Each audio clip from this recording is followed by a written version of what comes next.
सुप्रभात बच्चों। आज मैं आपको हिंदी साहित्य की पाठ्यपुस्तक से पाठ 2 जिसका शीर्षक है ऐसे थे महामना के बारे में पढ़ाऊंगी। सबसे पहले तो मुझे आप ये बताइए कि आप घर पे सुरक्षित हैं ना। तो चलिए अब हम ये पाठ शुरू करते हैं।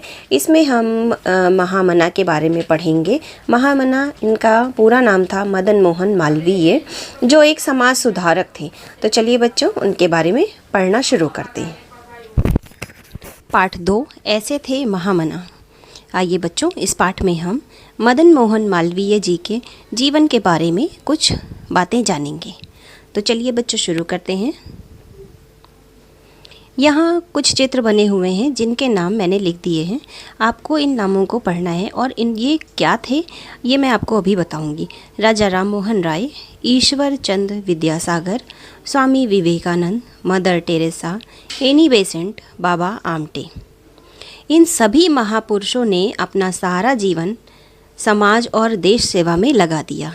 समाज सुधार और शिक्षा के क्षेत्र में इन्होंने बड़े कार्य किए। ऐसे ही एक अन्य महान प्रेरक व्यक्ति के जीवन के कुछ प्रसंग इस पाठ में दिए गए हैं। देखिए, यहाँ पर इन 6 लोगों के बारे में बताया गया। इनके चित्र बने हुए जिनके नाम हमको लिखने थे, क्योंकि ये एक समाज सुधारक थे जिन्होंने अपना सारा जीवन समाज की सेवा में लगा दिया और बहुत बड़े बड़े कार्य किए। इसी तरह से यह पाठ भी एक इन्हीं के प्रकार समाज सेवक, समाज सुधारक और बहुत बड़े बड़े कार्य करने वाले एक महान व्यक्ति पर आधारित है। तो चलिए ये पाठ हम शुरू करते हैं। यहाँ देखिए बेटा, मैं आपको पहले पढ़ाऊँगी ये पैरा पूरा, फिर उसके बाद आपको इसे व्याख्या करके इसकी बताऊँगी। प्रयाग की एक गली में एक बीमार कुत्ता पड़ा था। चोट लगने से उसके शरीर में घाव हो गए थे और उनमें कीड़े पड़ गए थे। कुत्ता दर्द से तड़प रहा था और चिल्ला रहा था। आते जाते लोग उसे देखते और आगे बढ़ जाते। तभी 12 वर्ष के एक बालक का मन कुत्ते की पीड़ा देखकर दया से भर गया। वह तुरंत डॉक्टर के पास गया और उससे दवा लाकर कुत्ते के घाव पर दवा लगाने लगा।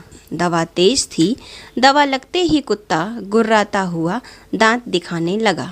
यह देखकर तमाशबीनों में से कोई चिल्लाया, अरे बच्चे हट जाओ, यह कुत्ता तुम्हें काट लेगा। पर बालक दवा लगाता रहा। कुछ दिन नियमित रूप से दवा लगाने पर कुत्ता भला चंगा हो गया। तो देखिए बच्चों, इस चित्र में क्या दिखाया गया है कि एक बच्चा है जो एक घायल कुत्ते के घाव पर दवा लगा रहा है। तो चलिए यहाँ शुरू करते हैं। यानी प्रयाग में एक गली थी जिसमें एक बीमार कुत्ता पड़ा हुआ था और वहाँ पर लोग आते जाते रहते थे, लेकिन उन्होंने उस कुत्ते पर ध्यान नहीं दिया। और उस कुत्ते पर ध्यान किसका गया? एक 12 साल के लड़के का। लड़का क्या किया, वो डॉक्टर के पास तुरंत गया और उसकी कुत्ते के घाव की दवा ले आया और उन दवा लगाने लगा। दवा काफ़ी तेज़ थी, यानी कि बहुत ज़्यादा लगने वाली दवा थी। तो जैसे ही कुत्ते के घाव पर वो दवा लगी, वो कुत्ता जो है गुर्राता हुआ, दांत निकालता हुआ, यानी जैसे काटने का एक वो होता है, वैसा उसने मुंह अपना बनाया। अब उसने मुंह इस वजह से बनाया था क्योंकि कुत्ते को दर्द हो रहा था, पेन हो रहा था, इस वजह से। लेकिन बच्चा जो है वो लगाता रहा दवा।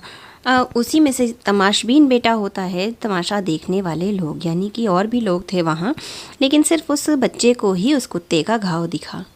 तो उसी में से एक आदमी जो है वो चिल्लाकर बोला, अरे बच्चे हट जाओ, नहीं तो ये कुत्ता तुमको काट लेगा और ये बहुत ही खूंखार कुत्ता है।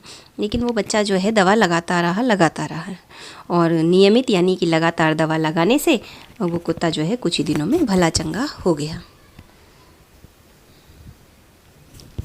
दुखियों के प्रति करुणा का भाव रखने वाला यह बालक था पंडित मदन मोहन मालवीय, जिन्हें आगे चलकर महामना उपाधि से सम्मानित किया गया।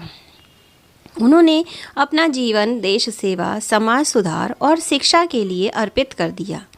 1916 ईस्वी में उन्होंने काशी हिंदू विश्वविद्यालय की स्थापना की। अब यहाँ वो जो 12 साल का बच्चा था, वही बच्चा जो है आगे चलकर पंडित मदन मोहन मालवीय के नाम से प्रसिद्ध हुआ। जिसको दुखियों के प्रति, जिसके मन में करुणा थी, दया थी, उसे आगे चलकर महामना की उपाधि से भी सम्मानित किया गया। महामना मीन्स होता है महान मन वाला, यानी कि दूसरों के लिए दया भाव रखने वाले को ही महामना कह सकते हैं। तो उनके मन में इतनी दया भाव थी कि उनको महामना की उपाधि से सम्मानित किया गया। और बेटा वो बहुत ही बड़े समाज सुधारक थे। शिक्षा के लिए पूरा जीवन उन्होंने अपना अर्पित कर दिया। उन्होंने सन 1916 में यानी 1916 ईस्वी में काशी हिंदू विश्वविद्यालय, जिसे आप BHU के नाम से जानते हैं, यानी बनारस हिंदू यूनिवर्सिटी, उसकी स्थापना उन्होंने ही की थी। ठीक है। अब विश्वविद्यालय के शिक्षक कभी कभी उद्दंडी छात्रों को उनकी गलतियों के लिए आर्थिक दंड दे दिया करते थे। छात्र दंड को माफ़ कराने के लिए मालवीय जी के पास पहुंच जाते थे। महामना उनका दंड माफ़ कर देते थे। यह बात शिक्षकों को अच्छी नहीं लगती थी। एक दिन वे मालवीय जी के पास जाकर बोले, महामना, आपके द्वारा उद्दंडी छात्रों को दंड माफ़ करने से बुराई को बढ़ावा मिल रहा है, उनका मनोबल बढ़ रहा है, इससे अनुशासनहीनता बढ़ती है। इसीलिए आप उनका दंड माफ़ ना किया करें, इससे अनुशासन बनाए रखने में सहायता मिलेगी। अब देखिए बेटा, इस वाले पैरा में क्या बताया गया है कि जो विश्वविद्यालय के शिक्षक थे, शिक्षक वहाँ काफ़ी थे विश्वविद्यालय में, तो वो क्या करते थे, उद्दंडी यानी कि बहुत ही बदमाश, जो हमेशा शरारत करते रहते थे, उन बच्चों की गलतियों के लिए उन्हें आर्थिक दंड देते थे। आर्थिक दंड का मतलब होता है यानी उन पे पेनल्टी लगाना, यानी पैसे का कोई ऐसा दंड देना कि हाँ तुमने ये गलती की है तो इतना रुपए ला करके जमा करो तो तुम्हारी गलती माफ़ होगी।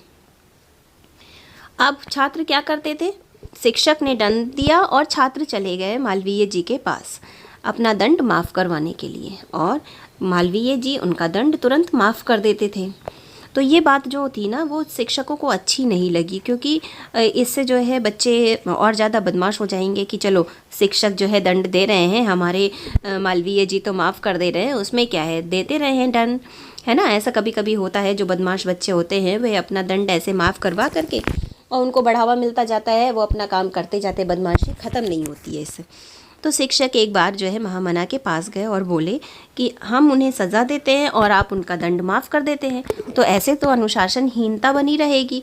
अनुशासन को बनाए रखने के लिए आपको हमारी सहायता करनी पड़ेगी, तभी ये होगा। आप कृपया करके उन बच्चों का दंड माफ़ मत किया करिए। अब देखिए महामना जी यहाँ क्या बोलते हैं, शिक्षकों की बात सुनकर मालवीय जी बोले, बेटा ये मालवीय जी का ही चित्र है।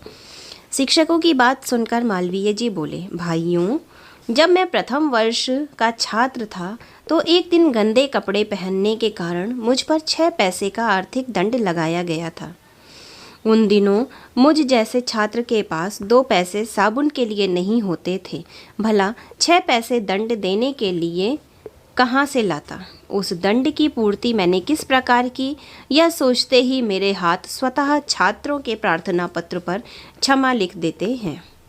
मालवीय जी का उत्तर सुनकर किसी अध्यापक से कुछ भी कहते ना बना। ऐसे उदार और सहृदय थे महामना मदन मोहन मालवीय। अब शिक्षकों की बात उन्होंने सुन तो ली, फिर उन्होंने जब अपनी बात रखी तो क्या बोला उन्होंने कि भाइयों देखिए, जब मैं छोटा था और क्लास 1 में था तो मेरे कपड़े गंदे थे, मैं स्कूल जाता था, मेरा यूनिफॉर्म गंदा था, और उस गंदे यूनिफॉर्म के लिए उन्होंने मुझ पर 6 पैसे का आर्थिक दंड लगाया था मेरे टीचर ने, और मेरे पास 2 पैसे नहीं थे उस समय साबुन के लिए, तो मैं कैसे उस 6 पैसे का दंड जो है वो 6 पैसे का दंड कैसे भरता ये मैं ही जानता हूँ। और मैंने कैसे भरा ये मैं जब सोचता हूँ तो मेरे खुद मेरे हाथ जो है उनके प्रार्थना पत्र पर क्षमा लिख देते हैं। तो ये सारी बातें मालवीय जी की सुन करके किसी भी शिक्षक के मुंह से कुछ भी नहीं निकला। क्यों? क्योंकि वो सोचे कि चलो इन्होंने भी आर्थिक दंड झेला है और सही बात कह रहे हैं, इस वजह से चलिए अब हम क्या करते हैं, उनको दंड अब आगे नहीं देते हैं। तो चलिए बच्चों अब आगे देखते हैं। एक बार मालवीय जी गाड़ी से एक सभा में सम्मिलित होने जा रहे थे। रास्ते में उन्होंने एक महिला को सड़क के किनारे घायल अवस्था में कराहते देखा। पास ही एक अबोध बच्चा लेटा हुआ था। मालवीय जी ने तुरंत गाड़ी रुकवाई, उस महिला और बच्चे को गाड़ी में बैठाया तथा ड्राइवर से तुरंत अस्पताल चलने को कहा। ड्राइवर चुपचाप गाड़ी को अस्पताल ले गया। अस्पताल में महिला का उपचार शुरू होने के बाद मालवीय जी ने उसे कुछ रुपए दिए और वापस गाड़ी में आकर बैठ गए। फिर ड्राइवर से बोले, अब चलो।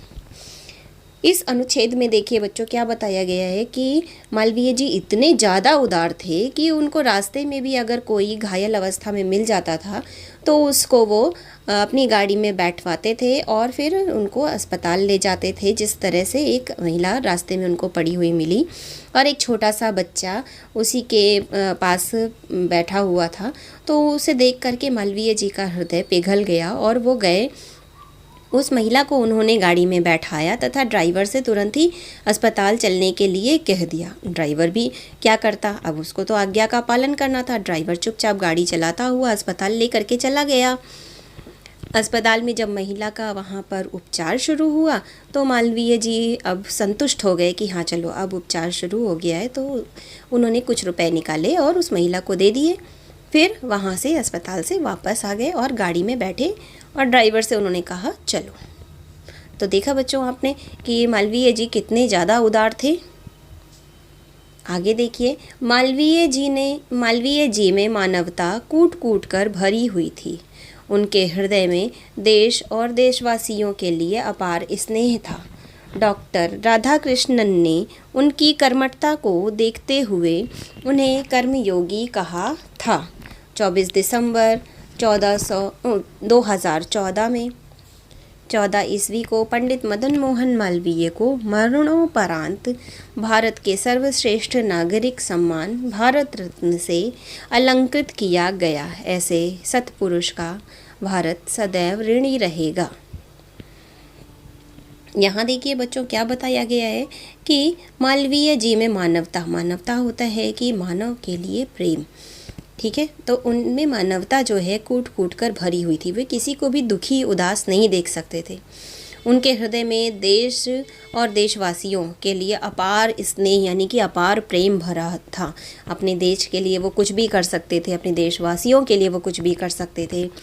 डॉक्टर राधाकृष्णन ने उनकी कर्मठता को देखते हुए यानी उनके काम करने की लगन को देखते हुए उन्हें कर्मयोगी कहा था, ठीक है। तो 24 दिसंबर 2014 ईस्वी को पंडित मदन मोहन मालवीय जी को मरणोपरांत यानी मरने के बाद, यानी 24 दिसंबर से पहले ही वो मर चुके थे। 24 दिसंबर सन 2014 से पहले ही वो मर चुके थे, लेकिन उनको मरने के बाद 24 दिसंबर को सन 2014 को मरणोपरांत यानी मरने के बाद एक सर्वश्रेष्ठ नागरिक सम्मान जिसे हम भारत रत्न कहते हैं उससे दिया गया, यानी उन्हें उस सम्मान से अलंकृत किया गया, ठीक है। तो ऐसे सत्पुरुष का सदैव भारत ऋणी रहेगा। सत्पुरुष का मतलब होता है सच्चे पुरुष, ठीक है।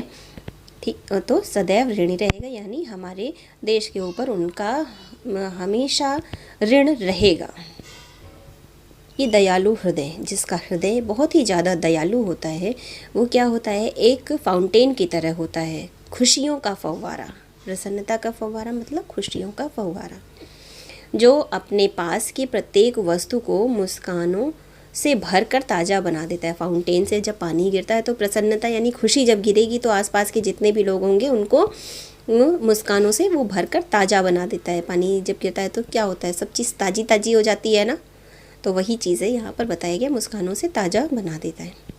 इस पाठ में हमने क्या क्या जाना, चलिए ये भी थोड़ा सा देख लेते हैं कि हमें दुखियों पर दया दिखाना चाहिए, यानी जब कोई दुखी हो तो ज़रूर उसकी सहायता करनी चाहिए। ऐसा नहीं कि आपने देखा ना, उस कुत्ते को चोट लगी थी तो लोग आते जाते उसको देखकर इग्नोर कर देते थे, लेकिन एक 12 साल के बच्चे ने उसे देखा, उसका इलाज किया और वो कुत्ता सही हो गया। तो हमें हमेशा दुखियों पर, यानी दुखी चाहे कोई भी हो, चाहे इंसान हो, चाहे पशु हो, चाहे कुछ भी हो, तो उस पर हमको दया दिखानी चाहिए।